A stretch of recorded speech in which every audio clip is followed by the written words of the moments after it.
শুধু বেগানা নারী চারদিকে ঘুরে বেড়ায় বন্ধুরা আমার লাইভে এখন নতুন একজন যুক্ত হচ্ছে।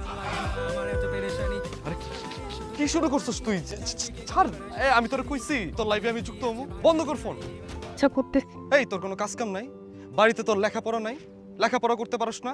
তুমি কোন যুগে আছো ইসমাইল ভাই বলো তো? এখন কি কেউ লেখাপড়া করে? এখন তো টিকটকের যুগ, সবাই টিকটক করে। তোমারও একটা আইডি খুলে দিন। এই সর খাবি কইলাম। চর মারলে মারো, কিন্তু আমার তুমি তুই তুকারি করে কইও না। তোরে কি আমার আপনি কইরা কইতে হইব? আমি তোমারে ভালোবাসি না? ভালোবাসার মানুষ রে কি বইলা ডাকতো? এত লেখাপড়া করছো তাও তুমি জানো না? এই তুই যে আমার ভালোবাসার মানুষ হতে চাস, তুই তো একবেলা নামাজই পড়স না। হ পড়ি তো।